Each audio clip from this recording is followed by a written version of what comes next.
Bueno, esta noche que el Señor les bendiga en gran manera.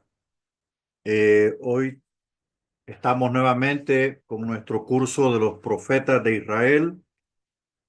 El propósito es avanzar 3 capítulos más. Estamos en la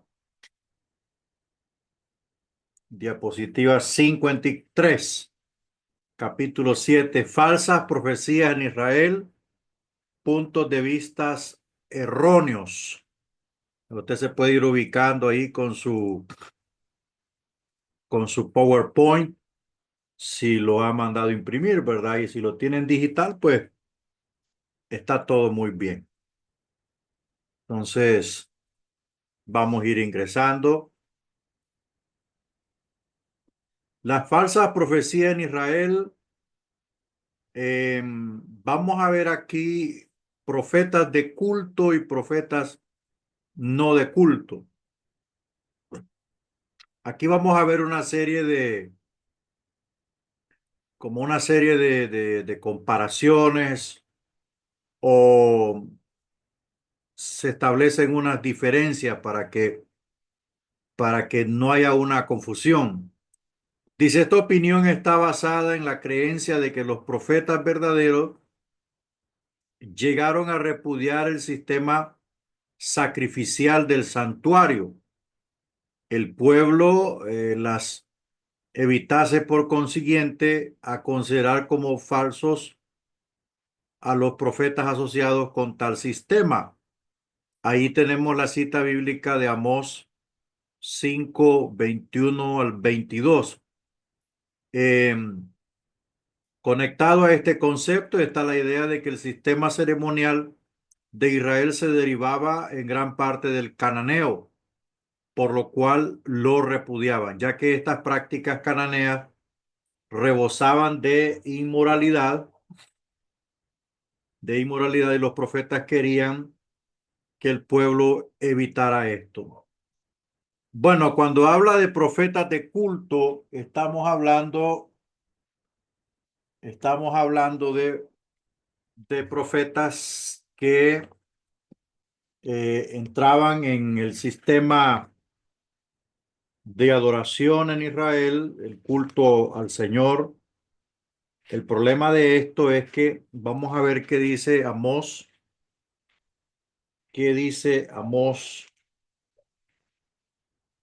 5:21 al 22. También está el libro de Oseas.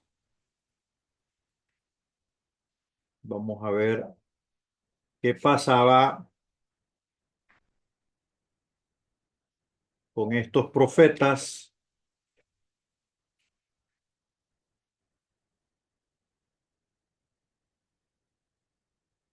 ¿Qué dice Amós 5:21 al 22?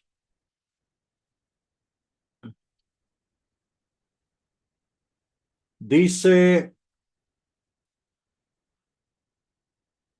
aborrecí, abominé vuestras solemnidades y no me complaceré en vuestras asambleas, y se me ofrecieren vuestros holocaustos y vuestras ofrendas, no los recibiré, ni miraré las ofrendas de paz de vuestros animales engordados. Bueno, esta es una protesta que está haciendo el Señor por boca del profeta, porque el problema era que en tiempos de Amós, el pueblo de Israel se había vuelto un pueblo completamente hipócrita, porque ellos eran fieles en el ritualismo del culto, eran fieles en todo esto, fieles en los diezmos, en las ofrendas, en guardar el sábado, en guardar los días festivos, pero la relación de estos adoradores con su prójimo daba pena.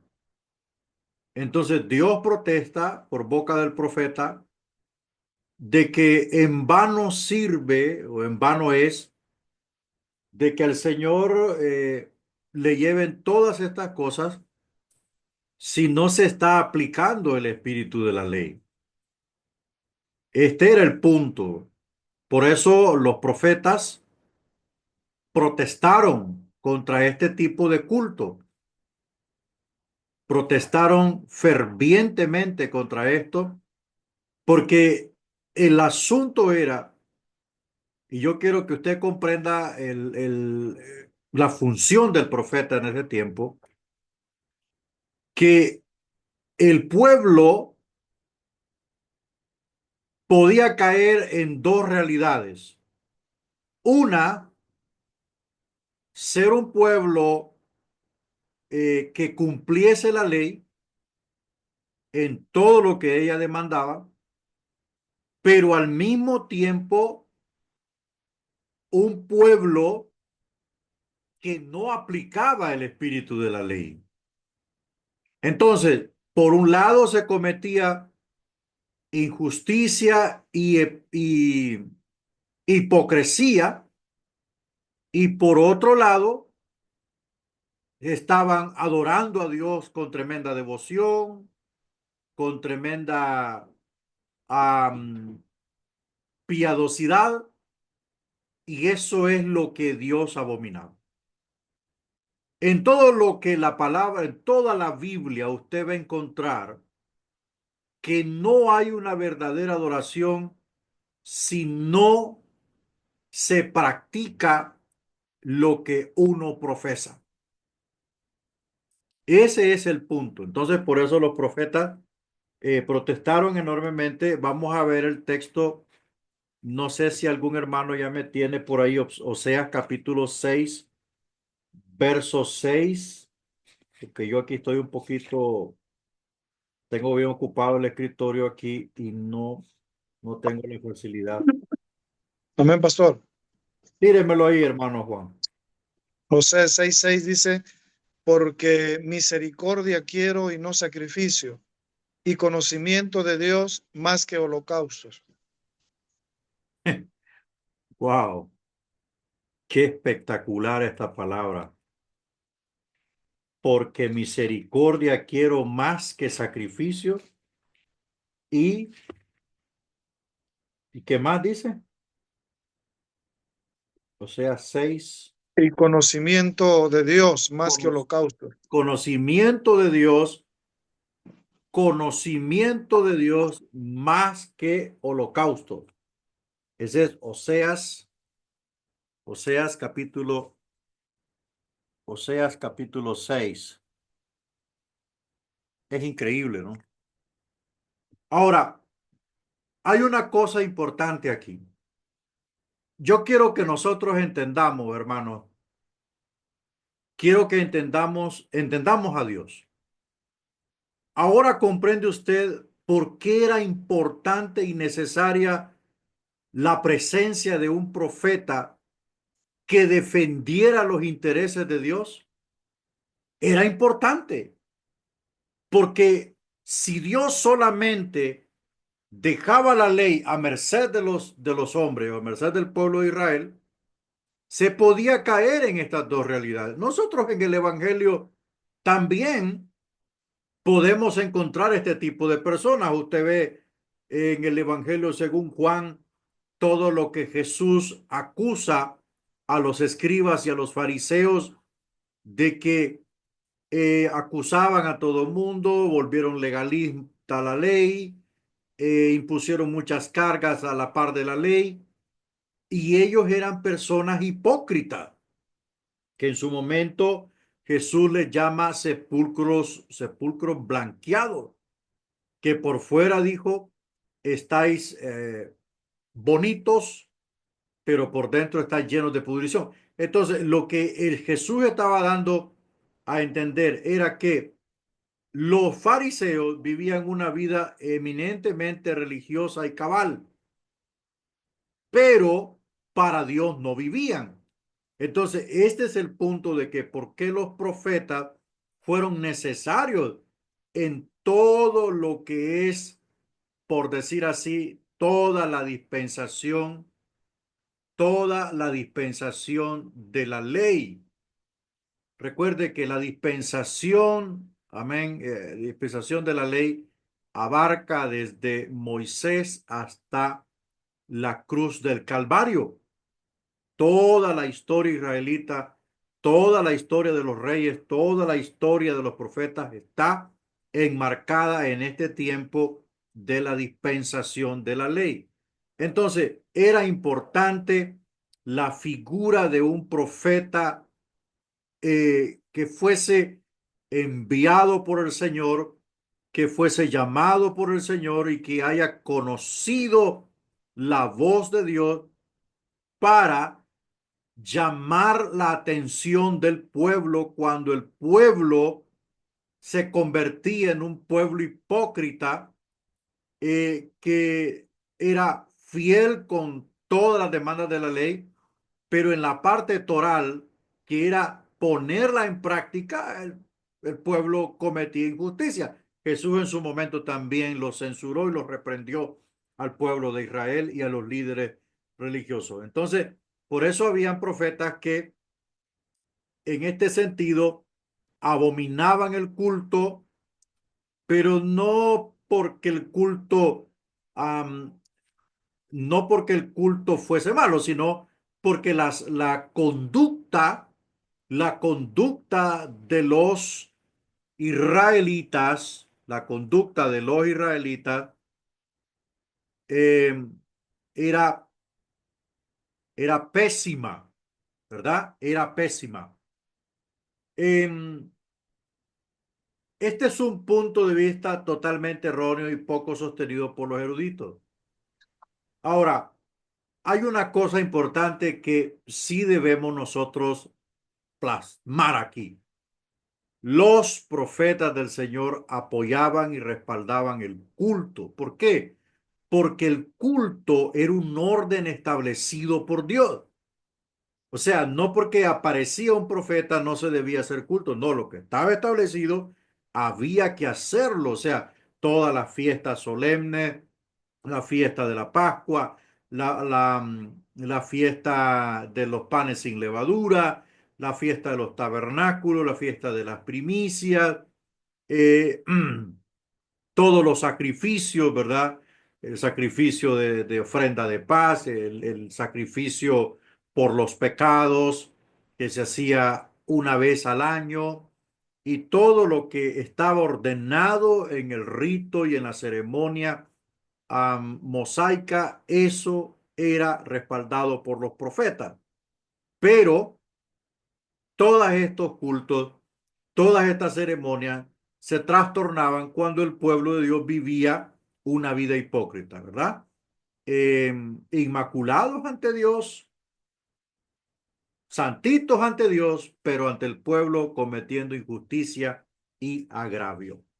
Ahora, vamos a ver, la siguiente diapositiva.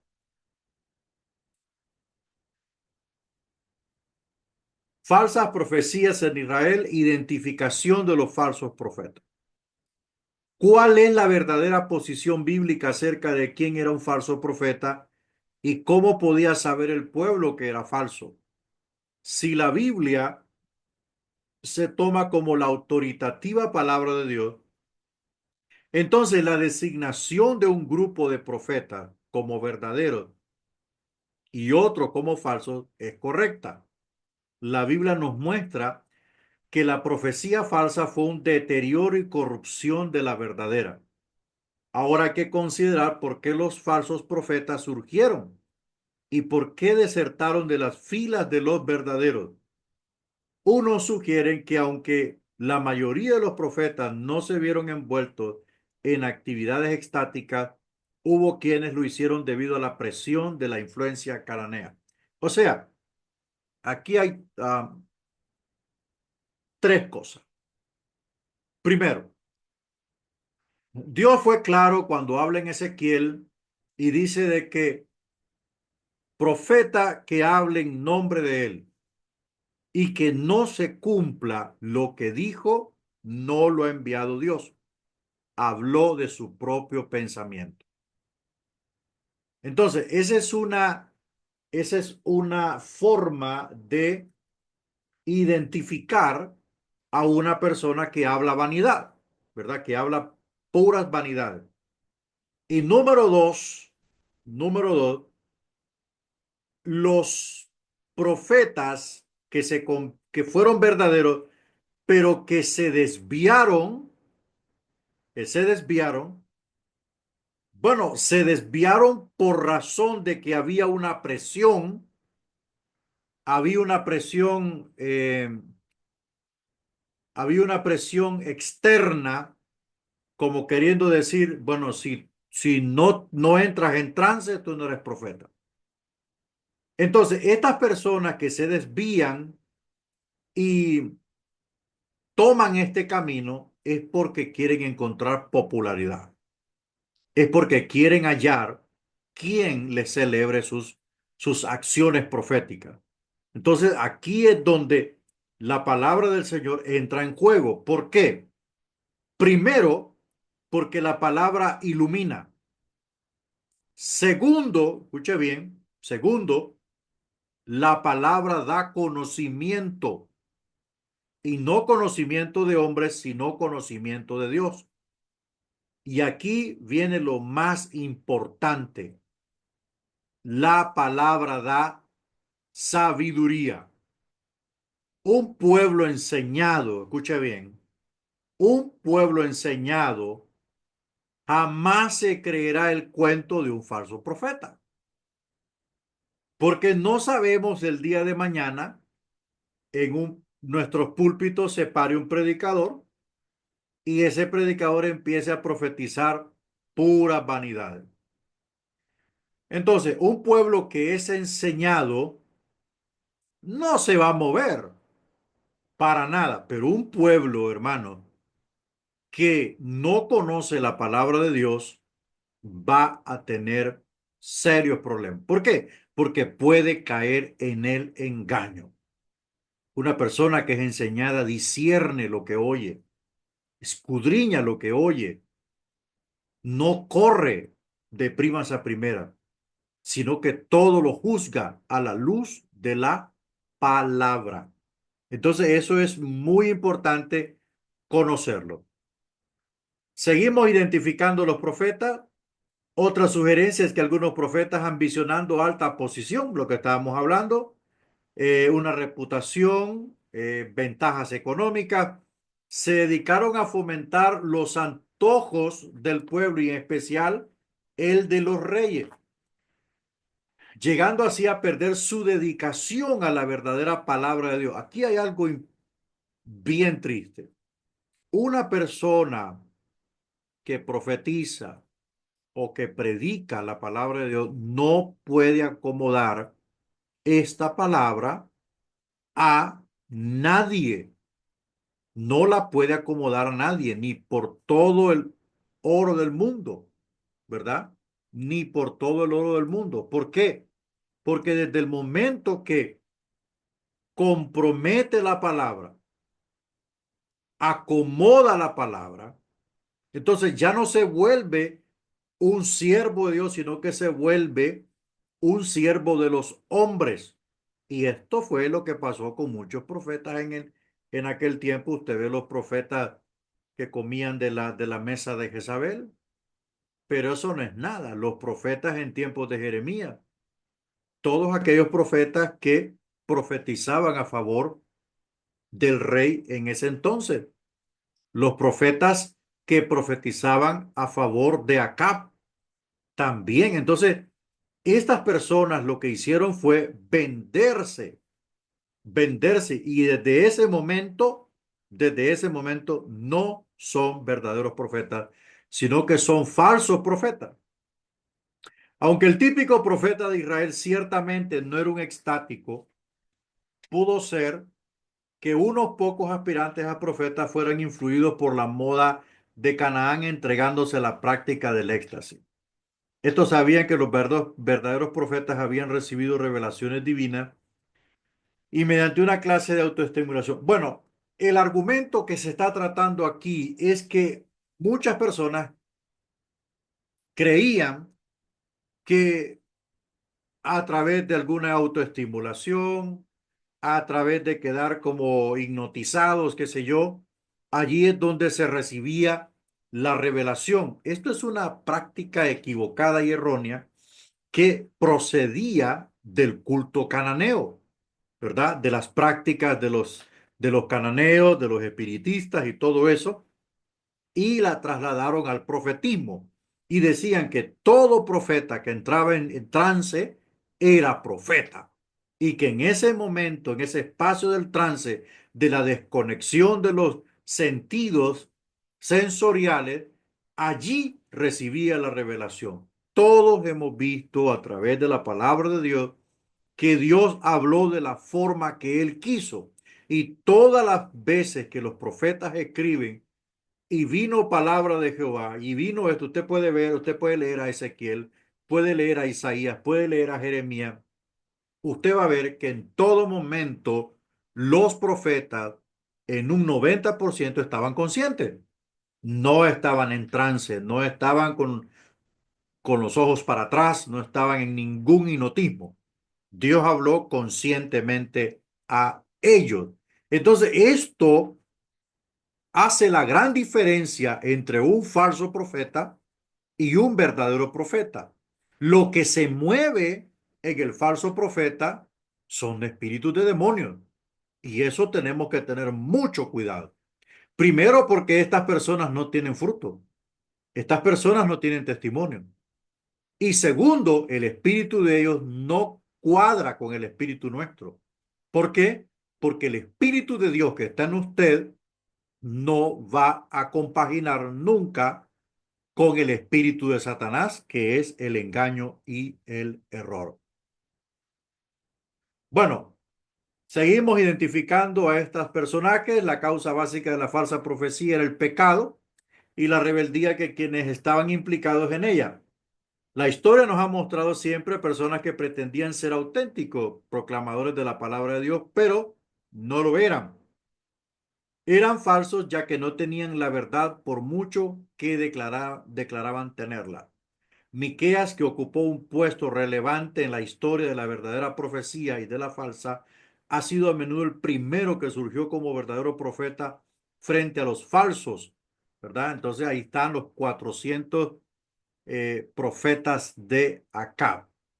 Bueno, aquí hay una cuestión importante. Yo creo que aquí está un poquito equivocado el argumento. No es Miqueas, es Micaías. Es Micaías, ¿verdad? El profeta Micaías. Entonces, él profetizó la muerte de Acab y los enfrentó. Y después, bueno, aquí hay una cuestión tremenda. ¿Qué es lo que persigue la falsa profecía? La falsa profecía persigue fama, persigue grandeza, persigue un camino fácil, persigue riqueza, persigue prosperidad, persigue un nombre, ¿verdad? Persigue fama. Eso es lo que persigue la falsa profecía. Por eso no pone, por eso no pone el dedo en la llaga. Por eso no señala el pecado. ¿Por qué? Porque desde el momento que señala el pecado, desde ahí se vuelve impopular. Desde allí se vuelve impopular.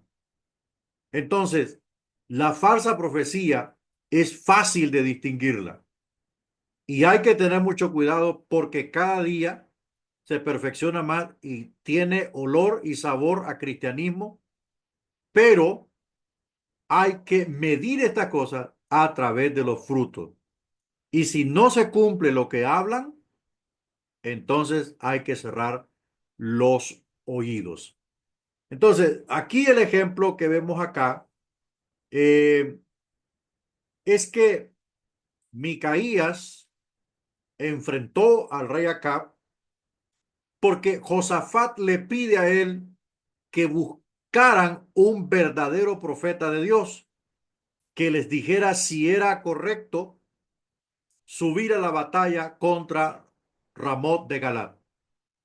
Y todos los profetas, los 400 profetas habían dicho, ve porque Dios te la da en tu mano. Y fueron a buscar y hallaron a Micaías y le dijeron, mira, esto dijeron los demás profetas, tú tienes que alinear tu mensaje con lo que dijeron aquellos. No voy a decir nada a lo contrario. Y Micaías dijo, bueno, yo voy a hablar lo que Dios me dé. Y así fue. Y la historia terminó en la muerte de Acab, tal y como lo profetizó Micaías, y también profetizó la derrota de Israel. Así es que, hermanos, es importante, es importante entender, gloria a Dios, es importante entender que la palabra, la palabra de Dios, la palabra de Dios se cumple. Varios aspectos se aclaran con este episodio. Uno es que los falsos profetas existían y en gran número. O sea, siempre lo fácil va a abundar. Siempre lo falso va a abundar. Siempre lo que persigue la fama y la gloria va a abundar, mientras que lo verdadero va a escasear. Eso está como cuando una falsa doctrina que predica una iglesia o una iglesia que predica una falsa doctrina dice, bueno, vamos a abrir otra iglesia y en cuestión de meses ya tienen un montón de gente y tienen un gran templo y tienen de todo. Pero usted que predica la sana doctrina, ¿cuántos años le ha llevado construir su templo? ¿Cuántos años, hermanito, le ha llevado a usted juntar esas 50 ovejitas que tiene ahí o 30 ovejitas? ¿Cuántos años tiene trabajándolas? ¿Por qué? Porque usted está en la verdad. Usted está predicando un mensaje verdadero que no apaña el pecado, que no tapa el pecado. Ahora, quítele el tapón al pecado y quítele todo y va a ver usted cómo se le va a llenar la iglesia. Entonces, esa es la situación aquí, ¿verdad? Que los falsos existían por gran cantidad. Otro es que estos falsos profetas fomentaban el deseo del rey. En otras palabras, ellos profetizaban a favor del rey. Nunca, nunca le decían, estás en pecado, arrepentite, etcétera, etcétera. Nunca. Ellos siempre decían lo que al rey le gustaba. Un tercero es que estos profetas eran engañados por un agente exterior que les inducía a profetizar falsedades, poderes sobrenaturales de maldad. Vamos, por favor, yo quiero que alguien me busque Isaías 9:14 y otro hermano me busque Ezequiel 13:7 al 9. Y algún hermano me busque Isaías 9:14. Amén, pastor. Delo, hermano. Dice Isaías 9:14. Una pequeña ciudad y pocos hombres en ella, y viene contra ella un gran rey, y la asedia y levanta contra ella grandes baluartes. Ah, perdón. No es, no es. Isaías Isaías. 9:14. Ajá, a ver. Y Jehová cortará de Israel cabeza y cola, rama y caña en un mismo día. Eso dice Isaías 9:14. Ujú. Ok. ¿Qué dice Ezequiel 13:7 al 9? Amén, pastor. Dígalo, hermano yo. Amén. No, no habéis visto visión vana y Ujú. no habéis dicho adivinación mentirosa. Pues, ¿qué decir? Dijo Jehová, no habiendo yo hablado. Por cuanto así ha dicho Jehová el Señor, por cuanto vosotros habéis hablado vanidad y habéis visto mentira, por tanto, he aquí, yo estoy contra vosotros, dice Jehová el Señor. Estará mi mano contra los profetas que ven vanidad y adivinan mentira. No estarán en la congregación de mi pueblo, ni serán inscritos en el libro de la casa de Israel, ni a la tierra de Israel volverán, y sabéis que yo soy Jehová el Señor. Gracias. Bueno, yo pienso, amados pastores, que este estudio nos está ayudando. creo que debemos de ser pastores apologistas. Ya le voy a explicar qué significa eso. Debemos no solamente predicar por predicar, debemos hacer apología de la sana doctrina. O sea, debemos enseñar con prevención al pueblo. Debemos enseñarle al pueblo que la falsa profecía existe, que no ha muerto, que existe y que debemos tener ese anhelo de conocer la palabra de Dios. La palabra apologética significa defender la sana doctrina. Y nosotros como hombres puestos por el Señor frente a un rebaño, no importa la cantidad, pero usted es pastor de un rebaño, usted debe de enseñar. Y le digo una cosa, amado, este estudio de los profetas nos está abriendo los ojos. A mí me sigue abriendo los ojos. Usted ve, yo enseño este curso desde el 2014 y me sigue abriendo los ojos. Y sigo dándome cuenta que Dios es real. El verso 7 dice, ¿no habéis visto visión vana y no habéis dicho adivinación mentirosa? Pues que decir, dijo Jehová, no habiendo yo hablado. O sea, ustedes están hablando algo que yo no dije. De esto están llenos los templos. Si nosotros contabilizamos desde que los profetas, la historia de los profetas se cuenta desde la monarquía. Fueron como 16 profetas. Y ahí le podemos colocar una colita de los que fueron anónimos, como Micaía, como Ido, como Gad. Fueron anónimos. Y por ahí se menciona la palabra un varón profeta, pero nunca se dice el nombre, que después lo mató un oso. Entonces, estos profetas funcionaron en nombre de Dios, pero fueron como unos 16, póngale 19 profetas. Hoy tenemos miles, y de esos miles, escuche bien lo que le estoy diciendo, de esos miles, el 90% son falsos profetas, porque se paran frente a un púlpito a hablar cosas que Dios no ha dicho, que Dios no ha dicho. Y el Señor acá en el libro de Ezequiel es claro. Dice, yo no he hablado.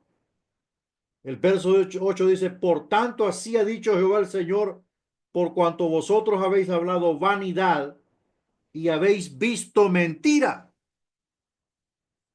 Por tanto, aquí yo estoy contra vosotros, dice el Señor. O sea, esta gente, hermano, pero usted los mira,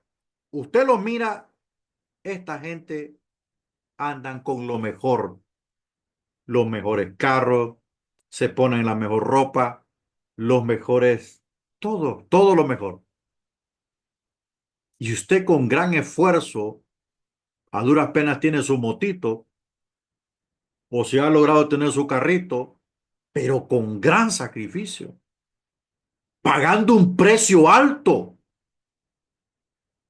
Y esta gente, mis amados hermanos, con facilidad prosperan, pero hablando vanidad. Ahora, si el pueblo de Dios se concentrara a leer la escritura, esta gente se queda sin auditorio. Esta gente, estos falsos profetas se quedan sin clientes. El pueblo es sacudido como la ola del mar, llevada para atrás y para adelante, porque no lee las escrituras. Por eso es que el pueblo de Dios cae. Porque la gente se va por lo que le gusta escuchar, no por lo que quiere, no por lo que debe, sino por lo que le agrada escuchar. Y si el pueblo de Israel cayó de esta manera, ¿cuánto más los cristianos?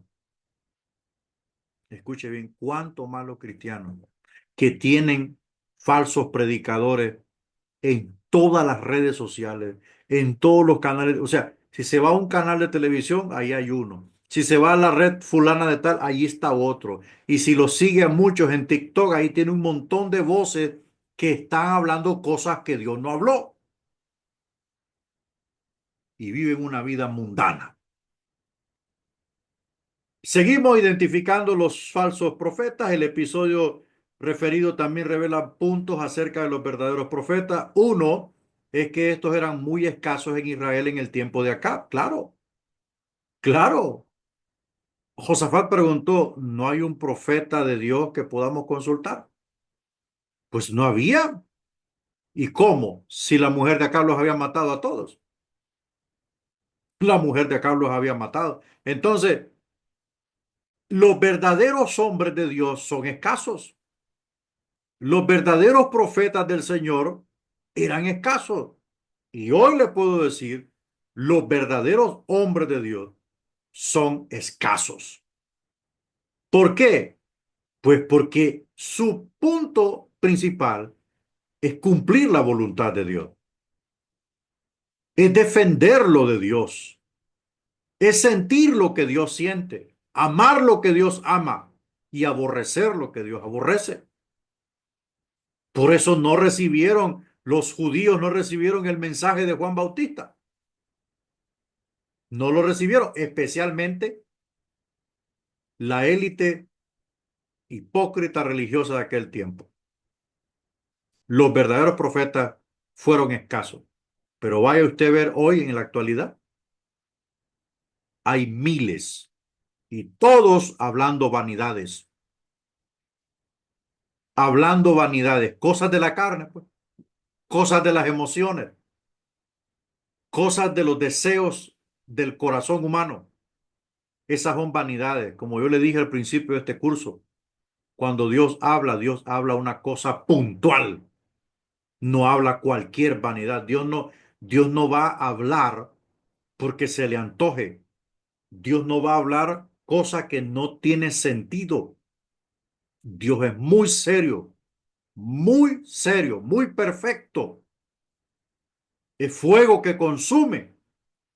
No va a perder su tiempo en hablar bobadas que no tienen pie ni cabeza. Yo he escuchado hombres que dicen, dice el Señor, que le compres un teléfono a tu hija. Esas son vanidades. Esas son vanidades. O sea, o sea, el Dios que yo conozco en la Escritura es demasiado serio. ¿Cuántos años tardó Dios para hablarle a Moisés? ¿Ah? ¿Cuántos años esperó Dios para confirmarle a Abraham que Isaac nacería? Tardó más de 20 años. 75 años tenía Abraham cuando recibe la promesa y 25 años después Dios visita a Abraham. Oiga, Dios no anda hablando así como cuando usted aprieta un botón y ya empieza el automático. No es así. No es así. Nosotros tenemos, hermano, nosotros tenemos que conocer mucho a Dios. Lea mucho la Biblia. Pastor, lea mucho la Biblia. Lea mucho la Biblia para que usted prevenga a su pueblo, aplique una enseñanza preventiva, que su pueblo no le diga amén a todo lo que se vierte de un púlpito. Enseñémosle a la gente, enseñémosle, es cierto, Dios habla porque tampoco podemos ponerle bozal a Dios ni al Espíritu. Dios habla, hermano, Él usa sus medios. La Biblia nos habla, el Espíritu a nuestro interior. Nos habla a través de los dones manifestados que enseña el libro de Primera Carta a los Corintios, pero también debemos enseñarle al pueblo que debemos discernir lo que escuchamos, ¿verdad? Bueno, la pregunta clave es entonces, ¿qué es lo que identificaba a los falsos? La respuesta fundamental está en dos partes. La primera es que los verdaderos profetas recibían de Dios sus mensajes, mientras que los falsos no los recibían de Dios.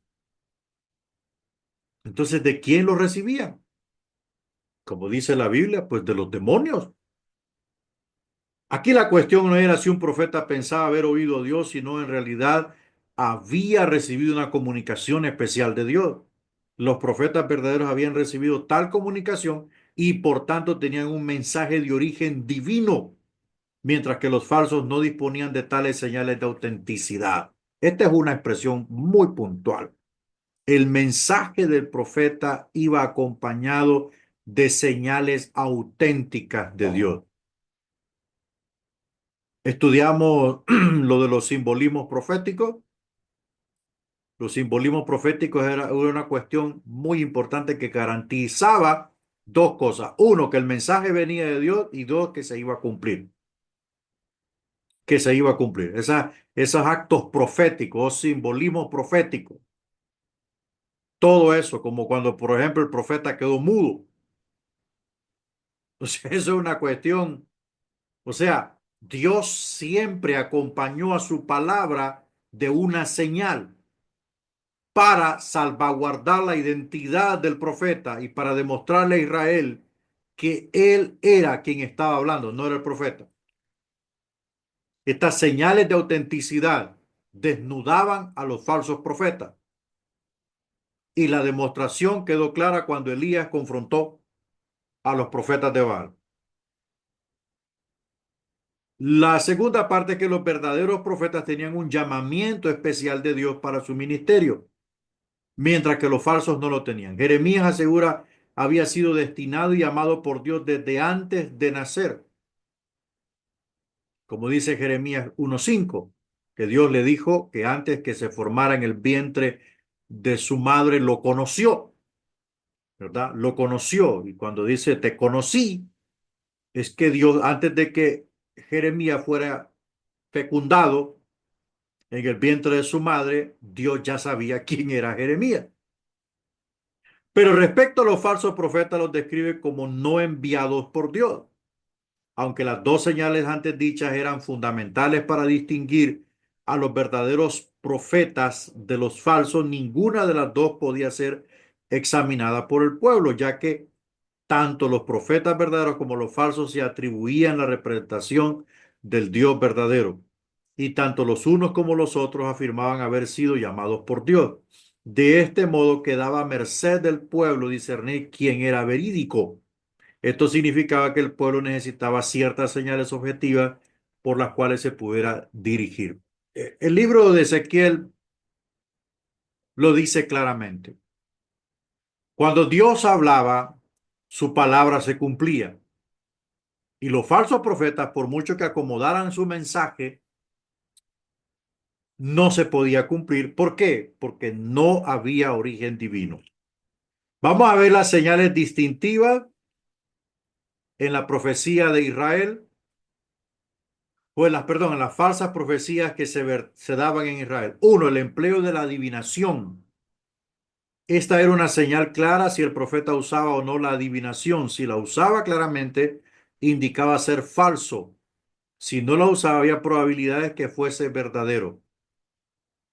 Recuerde que el espíritu de adivinación, esto es parte de las obras de las tinieblas. Y todo aquel que usaba la adivinación estaba prácticamente catalogado como un falso profeta. Aquí hay una cosa muy importante. ¿Puede parecerse la adivinación a la revelación? Puede parecerse, hermano. Se puede parecer. El asunto es, el asunto es que la revelación da detalles profundos que la adivinación no puede dar, ¿verdad? La revelación puede darle detalles profundos de su personalidad. ¿Ah? Lo que yo le dije la clase anterior, si una persona había tomado la decisión de suicidarse, esa es una revelación profunda. Y la adivinación no puede dar detalles. Dos, solo quiero decir una cosa. En el espíritu de adivinación se mueve un demonio muy poderoso. Muy, muy poderoso. Se mueve un personaje muy poderoso en la adivinación. Dos, el carácter del mensaje. Esta señal tiene que ver con el carácter del mensaje que proclamaban. Los falsos profetas proferían mensajes que fomentaban los gustos, o sea, fáciles, al gusto y oído de todos. Estos mensajes, en lugar de que el pecador se sintiese mal por su pecado, más bien los hacían sentir bien. Está exactamente lo que está pasando hoy. Los profetas de hoy solo hablan de riqueza, de prosperidad, de expansión, de unción, de atmósferas poderosas. Nunca dicen a la gente, abandona la fornicación, abandona el adulterio, abandona a la mujer que tienes por ahí. No puedes tener dos mujeres al mismo tiempo y querer entrar al reino de Dios. Eso no lo dicen. Entonces, la misma falsa profecía que se movió en días de los israelitas, en días de los profetas, se está moviendo con poder en este tiempo. Y podemos decir que la iglesia evangélica, la iglesia cristiana o el cristianismo en términos generales ha sido invadido, invadido por el falso mover del profetismo religioso, hipócrita. Entonces, estos falsos profetas pronunciaban mensajes que alegraban el oído y el corazón de las personas, ¿verdad? Y nunca hablaban del juicio de Dios.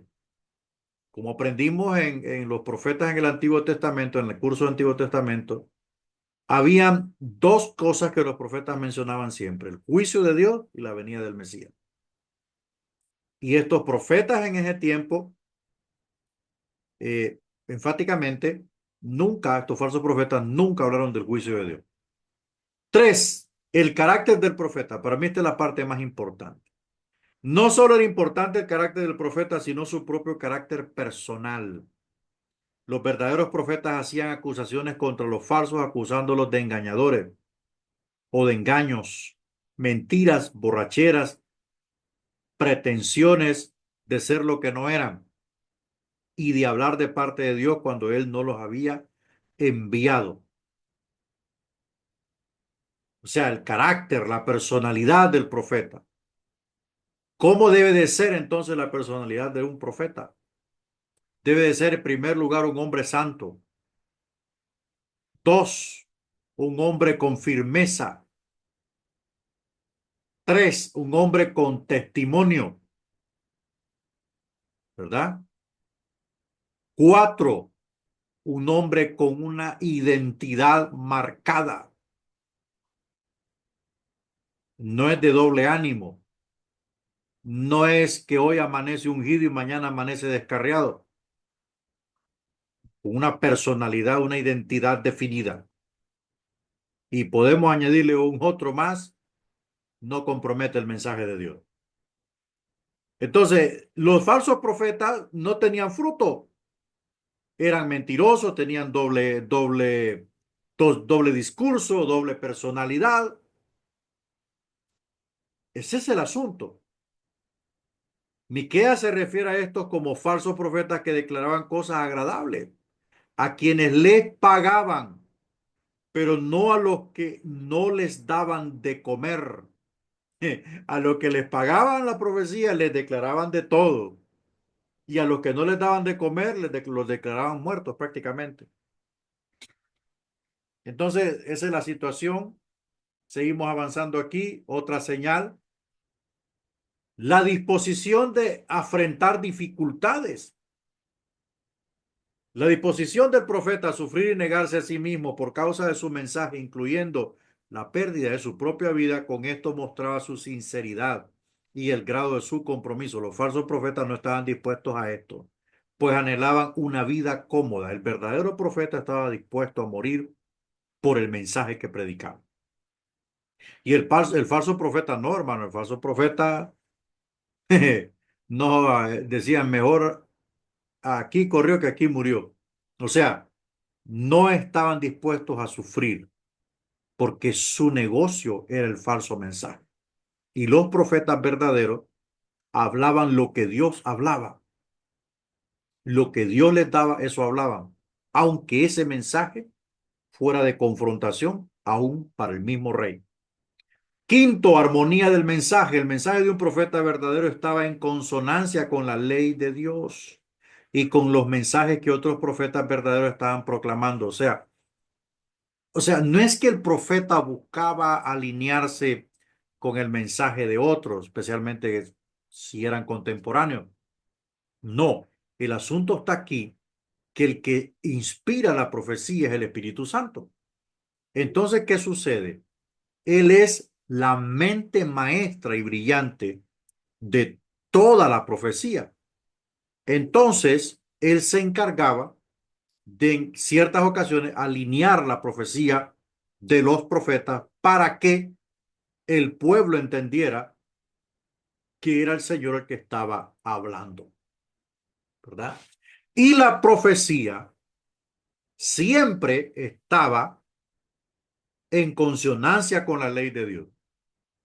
No se salía, no desvirtuaba, no descategorizaba la palabra. Al contrario, su profecía siempre era en base a cumplir el pacto de Dios. Siempre iba enfocada a volver al pacto, a cumplir la ley. ¿Por qué? Porque esa era la constitución de Dios en manos del pueblo. El sexto, el cumplimiento de la profecía.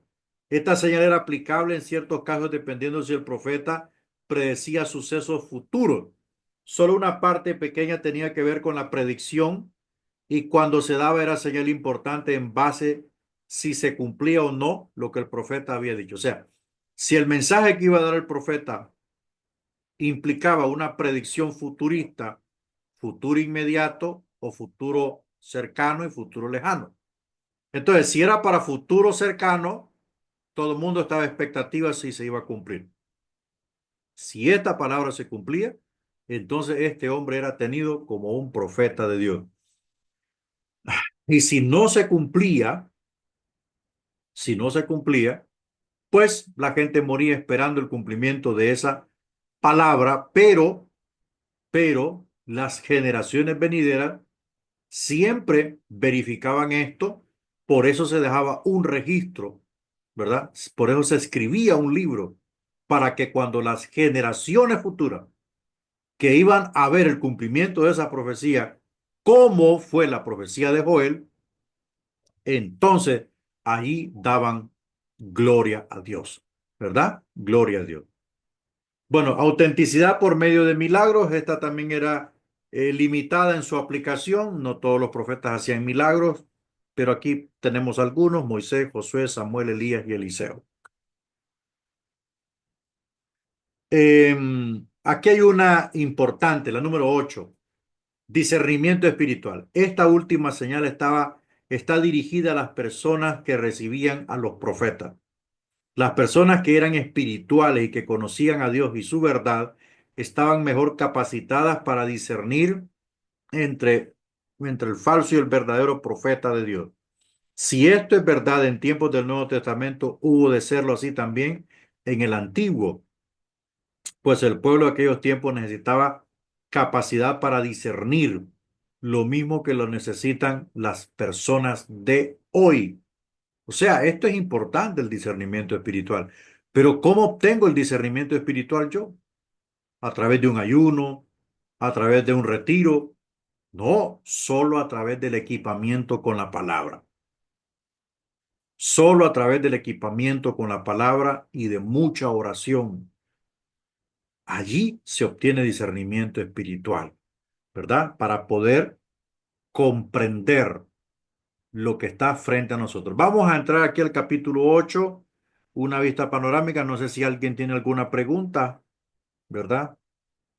No sé si algún hermano tiene alguna preguntita por ahí.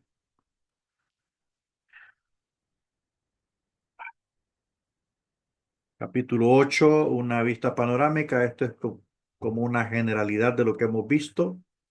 Es necesario ahora echar una mirada general a la historia de la que formaban los diversos profetas que serán considerados después. El número de profetas de Israel de una época determinada fue creciendo con el paso de los años. Durante el primer periodo de los jueces eran relativamente pocos.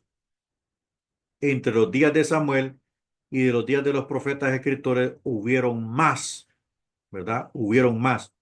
La razón de este incremento se encuentra en la ampliación de la tarea que los profetas fueron llamados a desempeñar. Es también necesario clarificar la relación de los profetas con los sacerdotes. Los sacerdotes estaban encargados de la supervisión del ceremonial del santuario, así como de enseñar al pueblo la ley de Dios.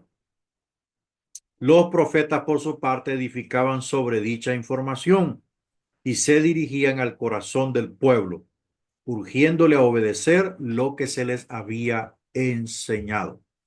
Entre más expansiva se hizo la historia israelita, más necesidad hubo de los profetas. Cuando Israel fue llevado cautivo a Babilonia, se ocupó de los profetas. El remanente que quedó en Israel ocupó de los profetas. Entonces hubo más trabajo y ya vemos que profetas escritores como Jeremías, como Ezequiel, como Isaías, que son de los tres grandes profetas escritores. Entonces, a partir del tiempo de ellos, aparecieron más profetas que fueron los que cumplieron las diferentes misiones que Dios o los ministerios o tareas que Dios les encargó. Bueno, también hay que identificar la relación de los primeros profetas y los profetas escritores. Aunque tanto el mensaje como los objetivos básicos no cambiaron, sí hubo alguna variación. Los primeros profetas se refirieron especialmente a los pecados de personas individuales, ¿verdad? Mientras que los profetas posteriores se refirieron en general a los pecados del pueblo. Por ejemplo, los primeros profetas fueron, que son llamados profetas, y entre ellos está Moisés, entre ellos está Josué, podemos decir también que está Samuel, ¿verdad? Que son personas que trataron con personas individualmente o que señalaron el pecado de personas individuales. Ya los profetas, después de ellos, trataron con el pueblo, ¿va? Por ejemplo, Isaías, Jeremías, Ezequiel, Miqueas, Amós, todos ellos, ¿va? Todos ellos trataron con la congregación. Una tercera diferencia es que los primeros dieron sus mensajes solo de palabra, mientras que muchos de los postreros lo hicieron por escrito. Las razones de esto habrá sido el aumento de la población, el incremento del pecado en el pueblo y la inminencia del castigo. Bueno, son tres factores muy determinantes.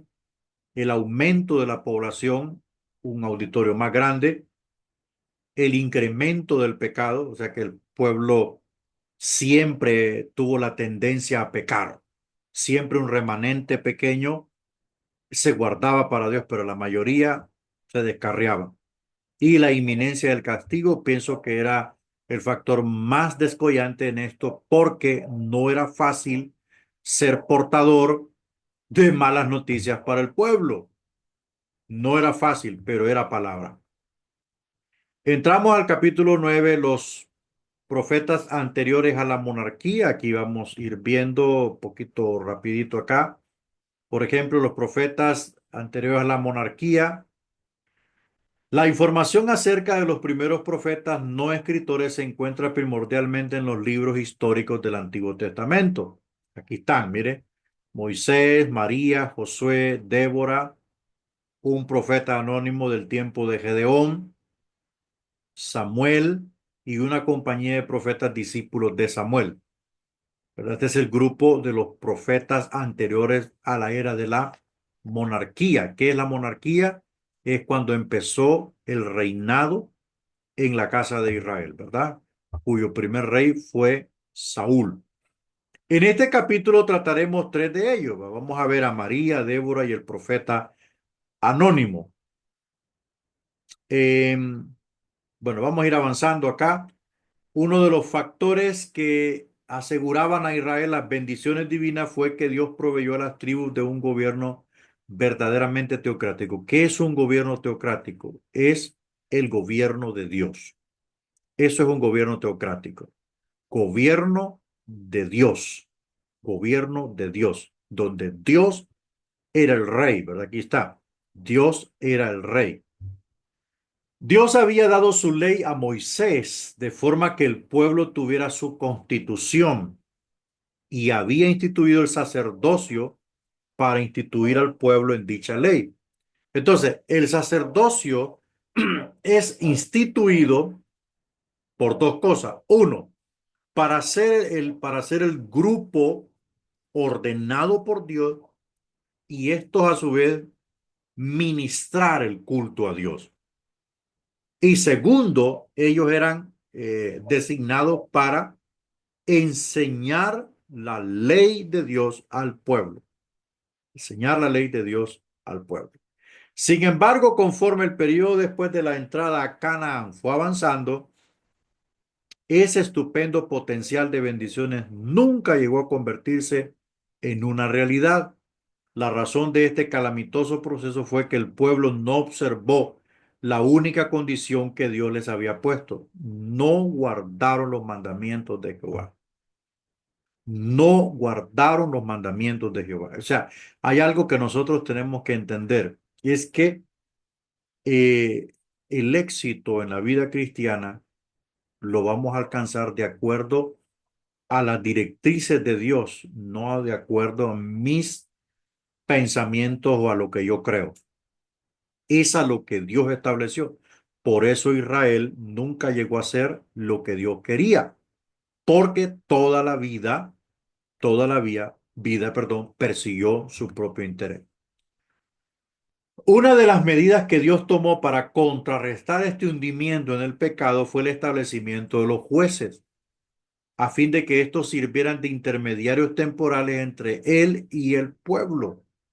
Usted puede ver cada ciclo de jueces. El ciclo comienza con Israel en plena comunión con Dios y terminaba con Israel en pecado, ¿verdad? Israel terminaba clamando a Dios por un juez o por un libertador y Dios respondía. Ese era el ciclo de los jueces. Fueron 6 ciclos más, pero 6 ciclos en donde estos jueces tuvieron un trabajo formidable, como usted puede ver Débora, usted puede ver a Jefté, puede ver a Gedeón, a Otoniel. Esos fueron jueces importantes, ¿verdad? Entonces servían de intermediarios. ¿Por qué? Porque la condición del pecado israelita hundía a la nación. Entonces Dios tenía que mandar un salvavidas, un libertador, y este era un juez que los hacía volver al pacto y muchas veces algunos de ellos hicieron que Israel caminara 40 años con Dios mientras el juez estaba ahí, ¿verdad? Hacía que la ley se aplicara. Otra medida fue el uso de profetas. O sea, aquí vamos entendiendo algo muy claro. Debido al hundimiento, a la condición calamitosa espiritualmente de Israel en su progreso en Canaán, Dios empezó a utilizar jueces, después envió profetas, que los profetas pues aparecieron en toda la dispensación de la ley desde el ingreso a Canaán, desde que Dios entrega la ley en el monte de Sinaí, ahí comienza la dispensación de la ley. Moisés había dicho que el cometido de estas personas sería recibir revelaciones de Dios que ellos transmitirían al pueblo en respuesta a las preguntas de la gente, función que los profetas llevaron a cabo. Los israelitas estaban siguiendo a los falsos dioses de los cananeos y era menester redarguirles o reprenderlos por su pecado y urgirles que se volviesen al camino que Dios deseaba. Vamos a ver María, ¿verdad?, que es la primera. María y su obra La naturaleza de la obra de María como profetisa se nos declara en Éxodo 15, 20 al 21. Aquí se le aplica el término neviá, que es profetisa. O sea, María, la hermana de Moisés, ¿verdad? Su función primordial es el liderato entre las mujeres israelitas. Moisés era el líder establecido por Dios para el pueblo y no quiso que las mujeres quedaran excluidas, por eso escogió a María para que las instruyese y las guiara. O sea, Moisés delega a María el trabajo con las mujeres y Dios usa a María, ¿verdad? Recuerdan de María que salía con el pandero. María era utilizada por parte del Señor para tratar a las mujeres israelitas. Era la hermana mayor de Moisés y se había encargado de su vigilancia. Según el historiador Flavio Josefo, se casó con Ur, que junto a Aarón mantuvo en alto los brazos de Moisés. Ur y Aarón, ¿verdad? En la batalla contra los amalecitas. Y más tarde quedó también con Aarón encargado de la superintendencia del pueblo. María fue persona importante. Es significativo la forma en que Dios mismo, por boca del profeta Miqueas, se refiere a ella muchos años después. Sin embargo, María ocupaba un lugar de menor importancia que Moisés. Sí, porque el trabajo pesado lo llevaba Moisés y el trato era con Moisés. Pero hay que mencionar esto, que María fue profetisa. Como profetisa, María recibió revelaciones, pero estas le vinieron por medio de visiones y sueños diferentes a Moisés, que hablaba con Dios cara a cara, ¿verdad? Parece ser que se le consideró de un rango casi paralelo e importante al de su hermano Aarón por ser líder de las mujeres israelitas, a quienes ellas acudían en busca de consejo. Mire qué bonito esto, ¿ah? O sea, las cosas de mujeres, María se encargó, y le voy a decir una cosa, no eran 10 mujeres, eran miles de mujeres, ¿verdad? Y a veces nosotros nos agobiamos con dos que tres que nos piden consejo. Esta mujer atendía miles. Bueno, debió ser una persona con verdadero temor de Dios para que él le encomendase un cargo de tal importancia. Esto es María. Ahora vamos a ver a Débora, la jueza. Débora vivió durante el periodo de los jueces muchos años después que María. Débora es mejor conocida como juez que como profetisa, sirviendo en tiempos de la opresión de Israel bajo los cananeos. Débora daba consejos y advertencias y pronunciaba decisiones judiciales en casos de desavenencia entre las personas del pueblo. El ser llamada profetisa sugiere que comunicaba al pueblo mensajes que Dios le había dado. Podemos decir que Débora fue una persona piadosa y bien equipada para el ministerio profético. Por el carácter que manifestó, podemos deducir que tenía un verdadero interés en que los israelitas reformaran sus vidas. Bueno, el ministerio profético de Débora fue fundamental, de tal manera que Barak, ¿verdad? Barak dijo que no iba a la guerra contra los cananeos si no iba Débora. ¿Por qué? Porque Barak sabía que Débora tenía el don de Dios para profetizar. Y esto fue muy, muy importante. Vamos a seguir avanzando. Vamos a ver un profeta en el tiempo de Gedeón. Estos cuyos nombres no figuran, fueron llamados a desempeñar funciones importantes, aunque eran, por decir así, profetas anónimos, ¿verdad? Que no les interesaba la primera plana. Este personaje entra en escena antes del llamamiento de Gedeón. La tarea de este profeta fue la de llamar la atención al pueblo respecto a la invasión de los madianitas y urgirle a renovar su pacto de lealtad con Dios para ser liberado. La obra de este profeta habría de caracterizarse como una anticipada preparación para el servicio de Gedeón. Dios deseó que este profeta le precediese y así preparase los corazones del pueblo para el mensaje que iba a comunicar y la liberación que iba a efectuar. Sin duda debió ser una persona de alto nivel espiritual para que Dios le escogiese y para pronunciar la reprensión por el pecado. Jueces 6, ¿por qué no miramos allí, hermanos? Jueces, léame ahí, por favor, Jueces capítulo 6, versículos 7 al 10, para que nos demos cuenta de quién o quién era este personaje, ¿verdad?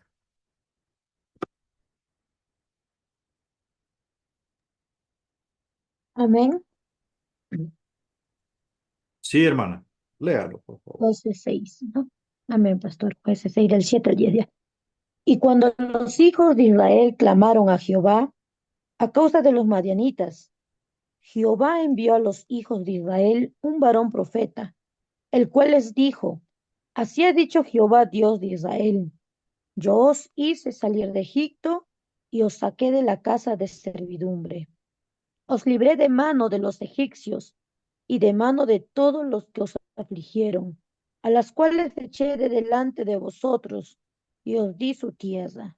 Y os dije: Yo soy Jehová vuestro Dios. No temáis a los dioses de los amorreos en cuya tierra habitáis, pero no habéis obedecido mi voz.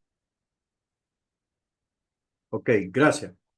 Bien, este es un profeta anónimo que entregó esta palabra y lo que podemos resaltar aquí es que Dios siempre utilizó a los profetas para que el pueblo no olvidara de dónde fue sacado y quién se encargó de darles un nombre, ¿verdad? Y ese fue el Señor. En su discurso, el profeta no habló de sí mismo ni de los pecados del pueblo. Todo su énfasis estuvo enfocado hacia la existencia del Dios de Israel y a lo que él había hecho por su pueblo. Un mensaje tan centrado en Dios da a entender que los pensamientos del profeta estaban centrados en Dios. Eso se le llama teocéntrico, ¿verdad? Un mensaje teocéntrico, un mensaje centrado en Dios. Dios es el centro de ese mensaje, lo cual muestra que era una persona espiritualmente madura. Bueno, vamos entrando al capítulo 10, profetas anteriores a la monarquía. Hablaremos de Samuel. Nuestra atención se vuelve ahora hacia Samuel, uno de los más grandes siervos de Dios mencionados en el Antiguo Testamento. Samuel vivió hacia el final del periodo de los jueces. Recuerde que en su momento yo le dije que Samuel fue juez y también fue profeta y también sirvió como sacerdote. Fue el encargado de inaugurar el periodo de la monarquía, ya lo habíamos enseñado, ungiendo primero a Saúl y después a David. Samuel Samuel, la palabra misma lo designa dos veces como profeta y usa la palabra hebrea naví, y varias veces como vidente. Usa la palabra roé, que es vidente, ¿verdad? Ahí están las citas bíblicas. Los días de Samuel se caracterizaron por los gravísimos pecados que el pueblo cometía. El pueblo abundó en la primera parte del periodo de los jueces y por este motivo cayeron las opresiones sobre el pueblo. Estas opresiones no hicieron cambiar al pueblo, sino que el pecado aumentó en persistencia y en gravedad. El aumento del pecado estuvo siempre íntimamente conectado con el culto a Baal. O sea, vámonos a la raíz de esto. ¿Por qué Israel siempre tuvo problemas con eso? Porque no obedecieron la voz de Dios cuando Dios le dijo a Josué: mátalos a todos, porque si no los matas y los dejas vivos, ellos te harán pecar o tropezar ante mí. Y eso se cumplió. Si Josué hubiera, todo lo que conquistó, Josué hubiera eliminado a todo mundo, Israel se hubiera establecido solitito en la tierra y no hubiesen tenido ese tropezadero. ¿Por qué? porque las mujeres cananeas se casaban con los judíos y éstas doblegaban sus corazones y lo hacían adorar a los dioses, especialmente a Baal. En el tiempo de Gedeón, el culto a Baal había adquirido tales proporciones entre el pueblo de Israel que estaban decididos a quitarle la vida a Gedeón por destruir un altar a Baal. En tiempos de Jefté, no solo se adoraba a Baal, sino también a otros dioses eran adorados. En ese tiempo en que entra en escena el profeta Samuel, en el cual el pecado se multiplicaba y agravaba muy seriamente. Además de esta condición general de perversidad, o sea, como un plus extra, los hijos de Elí, Ofni y Fines habían corrompido el sistema sacrificial a tal grado que el pueblo no quería ya venir a presentar su sacrificio. El pueblo ya no solo se negaba a venir al tabernáculo, sino que era incitado a cometer los mismos pecados. En vez de ser modelos para el bien, los sacerdotes se habían convertido en prototipos de iniquidad. Esa era la situación que estaba viviendo en los días de Samuel. Por si fuera poco, la extensión y gravedad del pecado del pueblo de Israel se caracterizó por una profunda depresión y desesperación en tiempos de Samuel por la opresión de los filisteos. O sea, Dios utilizaba a los filisteos para oprimir al pueblo israelita por su pecado. Todo esto contribuyó para que cayera sobre Samuel el fallecimiento de Elí, la carga del liderato de Israel, la cual éste asumió. Conforme a 1 Samuel 7, para tal fecha el pueblo se había vuelto a Dios en grado suficiente para que Samuel vislumbrase una oportunidad de avivamiento, llevando al pueblo a comprometerse a renovar la lealtad a Dios. Una de las primeras actividades de Samuel, que Samuel hubo de ser el traslado del tabernáculo de Silo a Nob. Es posible que esta fuese su primera actividad como líder de Israel. Estamos hablando del tabernáculo de Moisés, ¿verdad? Podemos suponer que el principal esfuerzo de Samuel se centrase en estimular a los sacerdotes y levitas a desempeñar el oficio que Dios les había asignado, ¿verdad? El verdadero oficio, verdadero oficio. Las instrucciones de Samuel a los sacerdotes y levitas incluían estos asuntos, estos aspectos. Uno, informarles del traslado del tabernáculo y que el programa de servicio sacerdotal había de entrar nuevamente en función, tal y como Dios lo había ordenado. Dos, indicarles que él había asumido el liderazgo como juez y que deseaba un cambio radical de conducta. Se vio una de las cuestiones en la personalidad de Samuel, que era un hombre temperamental. Era un hombre práctico, serio y temperamental. No andaba con tintas. Exhortarles a que se ocuparan con diligencia en las tareas que Dios les había enseñado. No quería sacerdotes haraganes ni acomodados. Que se eliminase la influencia cananea del culto a Baal. O sea, todo lo de Baal iba a ser destruido. Y ordenarles que hiciesen todo lo posible para acabar con la peligrosa tendencia a relaciones con los cananeos. O sea, cuando hablamos de relaciones, relacionarse con los cananeos es toda afinidad, todo negocio, toda lazos de parentesco, formar familia, todo lo que implicase una relación más allá de algo comercial estaba prohibido. Junto con esta actividad agobiante, Samuel tendría que funcionar como juez. Entonces, toma liderato del sacerdocio, es profeta y es juez. Es un trabajo difícil. Siendo el nuevo líder, es natural que el pueblo fuese a él para recibir instrucciones y consejos. Uno de sus cometidos sería hacer que el sumo sacerdocio comenzase de nuevo a entrar en funciones, ya que Elí había muerto. Además de estas tareas, Samuel aún tenía que cumplir su ministerio profético, lo cual incluía recibir revelaciones de Dios en respuesta a las preguntas del pueblo y predicar al pueblo mensajes de reforma. Su persona y preparación para el ministerio. La preparación de Samuel estuvo a cargo de Dios mismo y fue única en su género. El Señor le equipó del modo necesario para desempeñar las funciones de juez y profeta. Juez y profeta. O sea, mire, hermano, Dios es un ser soberano.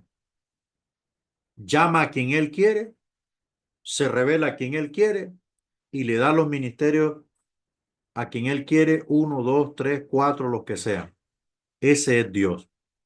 Pero Dios no se equivoca con los que llama. El trabajo de Samuel era muy pesado. Tenía mucha demanda. Atender al pueblo, hacer que el sacerdocio trabajase correctamente, mantenerlos en línea los sacerdotes que no se les descarriaran, hacer que el culto al Señor fuese santo y puro, como lo mandaba la Escritura. Y eso no era fácil. Aparte de que el ministerio profético es desgastante, es pesado. ¿Por qué? Porque es un ministerio que se mueve en el ayuno y la oración. Y ayunar y orar no es fácil. Es un ministerio desgastante, ¿verdad? Bueno, la preparación de Samuel se llevó a cabo en el tabernáculo. Allí fue educado y allí tuvo experiencias. ¿Por quién fue guiado? El sacerdote Elías asumió la responsabilidad de educar a Samuel. La vida de Samuel nos da un testimonio de cómo Elí resultó mejor que un padre y un buen maestro, ¿verdad? El mismo hecho de ser educado en el santuario le proporcionaba a Samuel adquirir información de primera mano sobre la actividad de los cultos, tanto en el lugar como en el mismo culto sacrificial tuvieron que causarle gran impresión. Otra ventaja para Samuel fue tener acceso a las copias de la ley para sus estudios. El beneficio sería doble: por una parte, obtener la más refinada educación en la ley y por otra parte, llegar a estimar en forma especial la importancia de los requerimientos divinos.